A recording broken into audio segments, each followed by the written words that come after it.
কাজের প্রতি আগ্রহ আর ঘর গোছানোর নেশা থাকলে দেখবে সারাদিন পরিশ্রম করার পরেও না ক্লান্তি লাগে না, তাই না বলো? তো চলো বন্ধুরা, আজকে তোমাদের সকলকে সাথে নিয়ে এখন থেকে ভিডিওটা স্টার্ট করে দিলাম। আশা করছি আজকের ভিডিওটা দেখতে তোমাদের খুব ভালো লাগবে।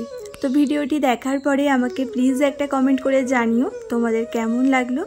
আর এই ভিডিওর কোনো অংশ যদি তোমাদের ভালো লেগে যায় তো প্লিজ আমার চ্যানেলটিকে সাবস্ক্রাইব করে নিও, আর পারলে এই ভিডিওতে একটা লাইকও দিয়ে দিতে পারো।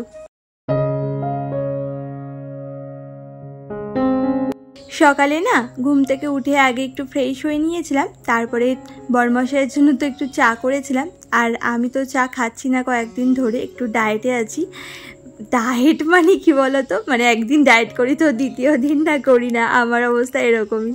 তো যাই হোক, আমার জন্য এই উষ্ণ গরম জল করেছিলাম, তো সেটাই খেয়ে নিয়েছি। এই কয়েকটা দিন ধরে তো এরকমই চলছে। তো দেখা যাক কতটা রোগা হতে পারি। আর সাথে এক্সারসাইজ তো আছে, সেটা তো করতেই হবে। তবে আজকে জানো তো এক্সারসাইজটা সকালে উঠে করা হয়নি, তো ভাবছি কি কাজের ফাঁকে যদি সময় হয় না তাহলে করে নেব, আর নইলে বিকেলবেলার দিকে একটু এক্সারসাইজ করে নেব। আর প্রতিদিন না ঘুম থেকে উঠে এক্সারসাইজটা আগে করে নেওয়াটা খুব দরকার যদি রোগা হতে চাও। তো সেটা তো করি, তবে আজকে এত মানে দেরি হয়ে গেছিলো না ঘুম থেকে উঠে। আসলে গতকালকে রাত্রেবেলা তো বৃষ্টি হচ্ছিলো, আর ঠান্ডা ঠান্ডা ওয়েদারে কিন্তু ঘুমটা বেশ ভালো হয়েছিল। আর শরীরটাও না সেরকম একটা ভালো ছিল না, একটু ক্লান্তিও ছিল শরীরে, আর সেজন্য উঠতেও ইচ্ছা করছিল না, ওই জন্য একটু দেরি হয়ে গেছে। তো যাই হোক, এইদিকে দেখো রান্নাঘরে এসে এখন আবার ভাতটাও বসিয়ে নিয়েছি। আর ভাতটা হতে হতে না এই কিছু মুদি সজাই তোমাদের দাদাভাই তো গতদিন নিয়ে এসেছিলো, তো সেগুলো গোছাবো ভাবছি এক এক করে। আর এদিকে দেখো এখন আবার চা করে নিলাম। আর এই চাটা কিন্তু তোমাদের দাদাভাইয়ের জন্য না, এইটা হচ্ছে মামামের আন্টি পড়াতে এসেছে ওর জন্য। আর বিস্কুট তো ঘরেই রাখা আছে, ওখান থেকে নিয়ে একেবারে দিয়ে দেবো। আর আজ হলো শুক্রবার, আর এখন সময় হয়েছে তাও ওই 8টা মতো হবে আর কি। তো যাই হোক, ওইদিকে দেখো চাল ভেজানো জলটা না রেখে দিয়েছিলাম। আর আমি না অনেকক্ষণই চালটা ভিজিয়ে রেখেছিলাম, যখন ওই আমাদের চা করতে এসেছিলাম তখনই। আর সেই ভেজানো জলটা না গাছেদের জন্য খুব উপকার, সেজন্য আর কি। তাই দেখো সব গাছগুলোতে দিয়ে দিয়েছি। তারপরে আবারও রান্নাঘরে এসে না ওই বাসন কোসনগুলো গুছিয়ে নিয়েছি। প্রতিদিন রাত্রেবেলায় যে বাসনগুলো মাজা হয় না সেগুলো তো গামলাতে রেখে দিই জলটা ঝরানোর জন্য। আর তখন তো অনেকটা রাত হয়ে যায়, যে খানিকক্ষণ বাদে যে আবার গোছাবো সেই টাইমটাও আর হয় না, বুঝলে তো। আর সেজন্যই সকালবেলা করেই গোছাই। আর এই যতক্ষণ না বাসনগুলোকে গোছাতে পারছি না একটুও শান্তি পাই না মনে। আসলে রান্নাঘরটা এতটা পরিমাণে ছোট, সেজন্য আর কি। তো যাই হোক, তারপরে দেখো ঘরে গিয়েছিলাম, তো ঘরে গিয়ে না ঘরটাকে ডাস্টিং করে নিয়েছি। তারপর হচ্ছে ঘরটাকে মুছেও নিলাম। তো বাইরে বৃষ্টি হচ্ছে বলে না ওই জন্য উঠোনটাকে ডাস্টিং করিনি। ধীরে ধীরে কিন্তু একভাবে বৃষ্টি পড়েই যাচ্ছে, তো ভাবলাম কি বৃষ্টিটা যদি কমে পরে এক ফাঁকে গিয়ে না হয় উঠোনটাকে ডাস্টিং করে নেব। তো যাই হোক, এদিকে দেখো তোমাদের দাদাভাই এখন বাজারটাও করে নিয়ে এসেছে। তার আগে কিছু বাসনও ছিল, মানে চাটা খাওয়া হয়েছে সেসব কাপ টাপ ছিল, তো সেই বাসনগুলোও মেজে নিলাম। আর তারপরে দেখো এই যে চিকেনটাকে ধুয়ে না এখন ম্যারিনেট করে নেব। আর চিকেনটা খানিকক্ষণ ম্যারিনেট হবে, ততক্ষণে আমি অন্য কাজ সেরে আসবো, তারপরেই রান্নাটাকে চাপাবো। এইভাবেই কিন্তু আমি করি, মানে একটু ম্যানেজ করে বুঝে শুনে কিন্তু চললে সংসারের কাজগুলো বেশ তাড়াতাড়িও করে নেওয়া যায়। ফিউশন অফ টুম্পা থেকে দিদিভাই আমাকে কমেন্ট করেছিলে, সত্যি এই বৃষ্টিতে জামা কাপড় শুকোনো যে কি কষ্ট।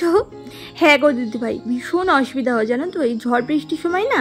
মানে এই জামা কাপড় বারবার ছাদে নিয়ে যাই, মেলি, আবার বৃষ্টি নামে আবার ছুটে গিয়ে নিয়ে আসি, তারপরে কাজের ফাঁকে আবার যেই দেখি একটু রোদ রোদ ভাব আবার যাই মেলতে, আবার বৃষ্টি হয় আবার নিয়ে আসি। মানে এই নিয়ে যে দিনে কতবার আমি ছাদে যাই আর আসি। আর আমার শরীরের অবস্থা তো সেরকম একটা ভালোও না, তোমরা তো অনেক বন্ধুরাই জানো, যারা পুরনো ভিউয়ার্সরা আছো অনেক দিন ধরে যারা আমার ভিডিওটা দেখছো। আমার এতগুলো অপারেশন হয়েছে তো, আর বেশি দৌড়ঝাঁপ করা কিন্তু আমার বারণ, তাও কিন্তু আমি করি। কি করব বলো তো, না করলেও তো হবে না। আর ঘরে সেরকম একটা জায়গাও নেই যে আমি ঘরে দড়ি টানিয়ে সেগুলোকে মেলবো। তাও শাশুড়ি মায়েদের ঘরে একটা দড়ি আছে, সেখানে তাও আমি কয়েকটা জামা কাপড় দিই, তাও তো খুব একটা বেশি দেওয়া যায় না। সেজন্য ছাদেই না বারবার এরকম করে যাই আর আসি, জানো না। আর আমাকে অনু ব্লগস থেকে দিদিভাই বলেছিলে বেশ ভালো লাগলো ভিডিওটা, থ্যাংক ইউ গো। ছোট্ট করে হলেও যে তুমি কমেন্ট করেছো এটাই আমার কাছে অনেক বড় পাওয়া গো। এইভাবেই আমার পাশে থেকো। আরও অনেক দিদিভাইরা আছো যারা আমার ভিডিওটা প্রতিনিয়তই দেখো, মানে প্রতিদিনই দেখো, কিন্তু আমাকে কমেন্ট করো না। তার জন্য কিন্তু আমি একটু তোমাদের উপরে রাগ করেছি। আগে তো তোমরা আমাকে কত সুন্দর কমেন্ট করতে, এখন কেন বলো তো কমেন্ট করো না? একটু কমেন্ট করো আমাকে। তোমাদের কমেন্টগুলো পড়তে না আমার ভীষণ ভালো লাগে, একদম মন থেকে বলছি। তো যাই হোক, তো ওইদিকে দেখো কাজের ফাঁকে না সোজা ঘরে চলে গিয়েছিলাম। তো ঘরে গিয়ে বিছানাটাকেও গুছিয়ে নিয়েছিলাম। সকালবেলায় এমনি গুছিয়েছিলাম, তারপরে তো মামামের আন্টি এসেছিলো, ওকে পড়ালো। আর পেন্সিল কাটলে না বিছানার উপরে জানো না গুঁড়ো গুঁড়ো পড়ে যায়। আর বালিশ টালিশ নিয়ে তো একাকার করে রেখেছে, একটা বাচ্চা থাকলে তো বুঝতেই পারছো, সেজন্য না আরেকবার করে গুছিয়েই নিলাম। সকালবেলায় একটু তাড়াহুড়ো করে গুছিয়েছিলাম তো, সেজন্য আর কোনো রকম ভিডিও শ্যুট করিনি, অফ ক্যামেরাতেই সেরে নিয়েছিলাম, তোমাদের সাথে শেয়ার করা হয়নি। আর বিছানা গোছানো তোমাদের সাথে শেয়ার করতে না পারলে না কী জন্য একটা শেয়ার করিনি এরকম একটা মনে হয়। একদিকে কিন্তু আমার এক ঢিলে দুই পাখি হয়ে গেল, মানে বিছানাটাকেও আর একবার করে ঝেড়ে গোছানো হয়ে গেল, ওইদিকে তোমাদের সাথেও শেয়ার করা হয়ে গেল। তো যাই হোক, এদিকে দেখো রান্না করে চলে এসেছিলাম। তো এসে এদিকে চিকেনের যা যা লাগবে আর কি সেগুলো কেটে নিচ্ছি। আর একদিকে দেখো কড়াইটাও বসিয়ে দিয়েছিলাম, আলুটাও ভেজে নিলাম। সেই ফাঁকেই কিন্তু আমি পেঁয়াজ টিয়াজগুলো, আদা রসুন এগুলো কেটে নিয়েছিলাম। মামুনিস ব্লগ থেকে দিদিভাই বলেছিলে অনেক সুন্দর হয়েছে ভিডিও, ভালোবাসা রইল, পাশে থেকে গেলাম। থ্যাংক ইউ গো, এত মিষ্টি করে আমাকে কমেন্ট করার জন্য। অনেক অনেক ভালো থেকো গো তুমি। আর আজকে জানো তো শুধুমাত্র চিকেনই রান্না করছি আর ভাত করছি, মানে এক তরকারি ভাত, আর সেরকম কিছু করছি না। তবে আমাদের চিকেন আর মামামের চিকেনটা আলাদা করেই করছি।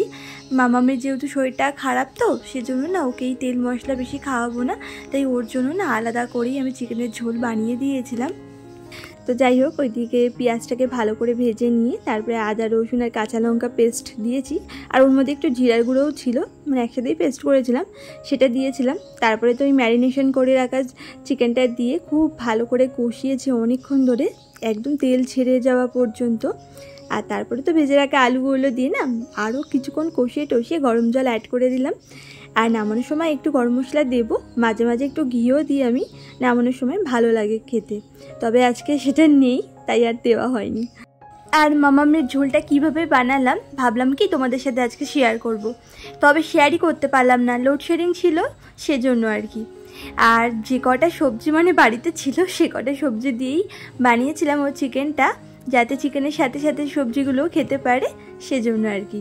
তবে ওর চিকেনের ঝোলটাও খেতে খুব টেস্টি হয়েছিল। তো যাই হোক, এইদিকে দেখো কিছু জামা কাপড় না ঘরে মেলে দিলাম, আর বাদ বাকি জামা কাপড়গুলো ছাদেই মেলে দিলাম। কারণ আকাশের অবস্থা না খুবই খারাপ, যখন তখন বৃষ্টি নেমে যেতে পারে। আর একসাথে এত জামা কাপড় তাড়াহুড়ো করে নিয়ে যেতে যেতেও ভিজে যেতে পারে, সেই ভেবে না অর্ধেক জামা কাপড় নিচে আর বাকিটা দেখো সব ওপরেই মেলে দিচ্ছি। আমাকে এই সকাল থেকে যে কতবার দৌড়াদৌড়ি করতে হয় এই জামা কাপড় নিয়ে, আমার আর ভালো লাগে না জানো তো। মাঝে মাঝে তো সেলাইয়ের ওখানে এত যন্ত্রণা করে, মানে আমি এত দৌড়ঝাঁপ করি না সেজন্য। তো যাই হোক, এদিকে দেখো নতুন কিছু গাছের ডাল কাটিং করে বসিয়েছিলাম, আর প্রত্যেকটা গাছই বেঁচে গেছে, শুধু ওই জবা গাছটা একটু ঝিমিয়ে পড়েছে, মনে হচ্ছে বেঁচে যাবে, দেখা যাক। এরকম বৃষ্টির সময় কিন্তু গাছ সহজেই বেঁচে যায়, তাই না বলো? আমি তো ওই জন্য যে কটা পেরেছি সব লাগিয়ে দিয়েছি। আর ওইদিকে অপরাজিতা গাছগুলোকে না বেশ সার্কেল করে একদম করে দিয়েছি, যাতে দেখতে বেশ সুন্দর লাগে, যখন ফুল ফুটবে না পুরো ভালো লাগে জানো তো দেখতে। একটা রডের সাহায্যেই কিন্তু আমি ওটা করেছি। তো যাই হোক, সকাল থেকে টুকটাক অনেক কাজকর্ম সেরেছি। তারপর দেখো এখন আবার এই যে ঘরে এসে আজকে ফ্রিজটাকেও পরিষ্কার করে নিচ্ছি। অনেক দিন ধরে না ফ্রিজটাকে পরিষ্কার করব করে না আর করাই হচ্ছিল না। তো আজকে সময় বার করে দেখো ফ্রিজটাকে পরিষ্কার করে নিচ্ছি। আর দুদিন ধরে তো ফ্রিজটাকে আমি বন্ধ করে রেখেছিলাম ফ্রিজটাকে পরিষ্কার করব বলে, মানে একটু নোংরা হয়েছিল তো, তাই ভাবছিলাম একেবারে পরিষ্কার করেই তারপরে ফ্রিজটাকে চালু করব। আর সেরকম একটা জিনিসও ছিল না, আর সবজি অল্প কিছু ছিল, সেটা আমি রান্নাঘরেই রেখেছিলাম ঝুড়ির মধ্যে। আর এখন তো ঠান্ডা ঠান্ডার ওয়েদার আছে, খুব একটা গরম নেই, আর সবজিগুলো নষ্ট হবে না সেইভাবেই আর কি। তো দেখো আজকে সময় বার করে কিন্তু খুব সুন্দর করে পরিষ্কার করে নিচ্ছি। আর এই জলের মধ্যে না আমি একটু শ্যাম্পু দিয়েছিলাম, সাথে একটু খাবার সোডা দিয়েছিলাম। আর এইভাবে ফ্রিজকে পরিষ্কার করলে না দারুণভাবে পরিষ্কার হয়ে, জানো তো। আর কোনো রকম জীবাণুও থাকে না খাবার সোডাটা দিলে, মানে জীবাণুও মুক্ত হয়। সাথে তোমরা একটু লেবুর রসও দিতে পারো, তাতে আরও ভালো হয়। ফ্রিজ থেকে যত রকমের দুর্গন্ধ সব কিন্তু চলে যায়। যখন আমার কাছে লেবু অ্যাভেলেবেল থাকে তখন তো দিই, তবে আজকে আমার কাছে কোনো রকম লেবু অ্যাভেলেবেল নেই। কয়েকটা শুধু মৌসম্বি লেবু আছে, ওগুলো তো খাওয়ার, ওগুলো তো আর দেওয়া যাবে না।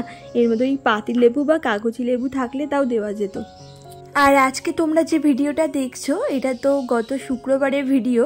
তোমাদের সাথে তো ভেবেছিলাম শনিবারে শেয়ার করব, তবে শেয়ার করতেই পারিনি, জানো না। ভিডিওটা তো এডিটিং করেই রেখেছিলাম, তবে ভয়েস ওভার দিতেই পারিনি, মানে সময় করেই উঠতে পারিনি। মানে রাতের দিকে না ভয়েস ওভারটা বেশিরভাগ সময় দিই, তবে রাতের দিকে অর্ধেক ভয়েস ওভার দিতে দিতেই তোমাদের দাদাভাই চলে এসেছিলো।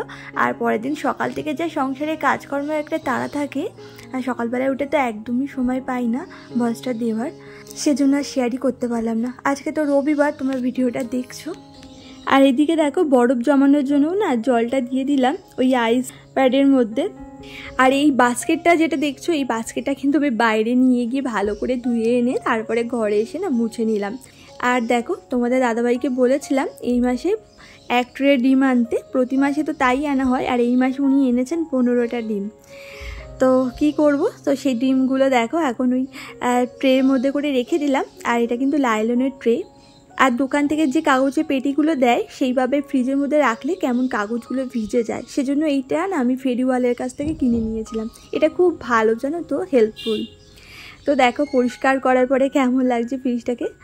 যদিও এখন খুব একটা জিনিসপত্র নেই, একটু ফাঁকা ফাঁকাই আছে। তো যখন আনা হবে তখন আবার সমস্ত কিছু গুছিয়ে রাখবো ফ্রিজের মধ্যে। তো যাই হোক, এরপরে দেখো ফিরে এলাম ঠিক সন্ধেবেলায়। তো ঘুম থেকে উঠে তারপরে একটু করে নিয়েছিলাম চা। তো এই যে এটা কিন্তু আমার জন্যই।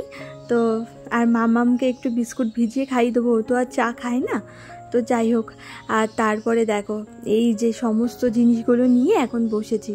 এই যে তোমাদের দাদাভাই মুদি সদাই এনে দিয়ে গেছিলো, তো সেগুলোকে গোছানো হয়নি। তো ভাবছি এখন তো সময় আছে, এখন গুছিয়ে নিই। আর সকালের দিকে না সেরকম একটা সময় পাই না, জানো না। সকালবেলায় এই যে সংসারের একের পর এক কাজ থাকে, ওইদিকে মামামকে খাওয়ানো, স্কুলে পাঠানো, তোমাদের দাদাভাইয়ের টিফিন রেডি করা, ওকে খেতে দেওয়া, মানে আর তাছাড়া তো সংসারের কত কাজকর্ম থাকে। আর এছাড়া তো ঘর গোছানোও আছে। আর প্রতিদিন তো আমি ঘরটাকে না হালকা পাতলাভাবে ক্লিনিং করি, রোজই প্রায় করি, সমস্ত জিনিসগুলো একটু মুছে নিই। তো রোজ দিন তোমাদের সাথে একই জিনিস তো শেয়ার করতে ভালো লাগে না, তাই মাঝে মাঝে একটু অফ দিই, কিন্তু আমি কিন্তু প্রায় সময়ই করি। মানে আমার শরীর যতক্ষণ সুস্থ আছে ততক্ষণ কিন্তু চলতেই থাকে। মানে যতই কাজ করি না কেন সেরকম কিন্তু আমার পরিশ্রম লাগে না, মানে অতটাও কষ্ট হয় না। কেন বলো তো, ওই যে মনের মধ্যে ইচ্ছা আগ্রহটা আছে যেহেতু। দেখবে মানুষের মনটাই কিন্তু সব কিছু। মনে যদি কাজ করার প্রতি একটা নেশা বা আগ্রহ থাকে না, দেখবে যতই তুমি কষ্ট করো না কেন সেরকম কষ্ট যেন কষ্টই মনে হয় না, তাই না বলো? আর আমার অপারেশনের পর থেকে শরীরটা এতটা উইক হয়ে গেছিলো না, কাজ করার ইচ্ছা থাকলেও অনেক সময় করতে পারতাম না, তাও কিন্তু আমি করতাম। মানে আমার দ্বারা যতটা সম্ভব হয়েছে ততটাই কিন্তু করেছিলাম। আমি একদম কোনো রকম রেস্ট নিইনি। মানে এত বড় অপারেশন হয়ে মাত্র 15 থেকে 20 দিন রেস্ট নিয়েছি কিনা তাও মানে সন্দেহ। তার মধ্যেও কিন্তু আমি সব কাজকর্ম করেছিলাম। আর যখন হসপিটাল থেকে বাড়ি এসেছিলাম না, মানে 6-7 দিনের মাথায় কিন্তু আমি ঘর গোছানো স্টার্ট করে দিয়েছিলাম। তবে শুধু ওই কাঁচা ধোয়া, তারপরে ভারী কাজ যেটা, সেগুলো করছিলাম না। তো সেগুলো কিন্তু 15-20 দিনের মধ্যে করেছিলাম। তো যাই হোক, এদিকে দেখো তোমাদের সাথে বকবক করতে করতে ওইদিকে রান্নাঘরে কিন্তু অনেক কাজ সেরে নিয়েছি। রান্নাঘরটাকে গুছিয়েও নিলাম, সমস্ত মুদি সদাইগুলো না কন্টেনারের মধ্যে ভরে নিয়েছি। আর এই মাসে না তোমাদের দাদাভাই আমি যা যা লিখেছিলাম সেগুলো কিছু আনিনি, উনি ওনার মন থেকে কিছু কিছু জিনিস এনে দিয়েছে। তো এই মাসে অনেক জিনিস আনা বাকি রয়েছে, সেজন্য তোমাদের সাথে প্রপারভাবে শেয়ার করলাম না। তবে আগের মাসের ভিডিওতে তো তোমাদের সাথে শেয়ার করেইছিলাম মুদি সদাই কী কী আনি। তো এই আর কি। তো যাই হোক, আর এখন না একটু হেয়ার প্যাক বানাচ্ছি। মানে চুলের তো দিন দিন 12টা বেজে যাচ্ছে, আর এই বর্ষার সময় দেখবে খুব চুল ওঠে। আর তার উপরে আমি এত ওষুধপত্র খেয়েছি না এতদিন ধরে, সেজন্য আমার মানে বেশির থেকেও বেশি চুল উঠছে, জানো না। মানে এতটা পরিমাণে হেয়ার ফল হচ্ছে, খুব সমস্যা হচ্ছে, জানো না। যেখানে সেখানে শুধু চুল পড়ে থাকতে দেখি, খুব বিরক্ত লাগে। সেজন্যই আজকে ভাবছি কি না হেয়ার প্যাকটা বানাতেই হবে। তো সেই জন্য বানালাম। তো দেখতেই পেলে কি কি দিয়েছিলাম একটু অ্যালোভেরা, সাথে দিয়েছি নিম পাতা, আর দিয়েছি মেথি, কালো জিরে, আর একটু জবা পাতাও দিয়েছি। জবা ফুল ছিল না, তো জবা পাতাও কিন্তু ভালো কাজ হয়। তো সেগুলোই দিয়ে দেখো তেলটাকে না একদম হালকা আছে খুব ভালো করে অনেকক্ষণ ধরে, যতক্ষণ হালকা হালকা লাল হয়ে আসে ততক্ষণ পর্যন্ত মানে আঁচটাকে দিয়ে রেখেছিলাম একদম কম করে। তো যাই হোক, তো ওইদিকে রান্না করে কাজ বাজগুলো সেরে নিয়ে তারপরে না সন্ধ্যের দিকে ওই 7টা সাড়ে 7টার দিকে না তোমাদের দাদাভাইয়ের সাথে একটু বেরিয়েছিলাম টাইলসের দোকানে টাইলস দেখার জন্য। ওই যে আমাদের নতুন ঘরে বললাম না কাজ হবে, তো কেমন টাইলস লাগাবো একটু দেখতে গিয়েছিলাম। আজকে অবশ্য অর্ডার করিনি, কয়েকদিন পরে গিয়েই অর্ডারটা করব। আজকে জাস্ট দেখে এলাম এই দোকানটায় কেমন আছে। আর এই সিংহাসনটা দেখো আমার ভীষণ পছন্দ হয়েছে জানো তো। তোমাদের কেমন লাগছে একটু বলো তো কমেন্ট করে। তো চলো আজকের ভিডিওটা এই পর্যন্তই, সবাই ভালো থেকো, আবারও দেখা হবে।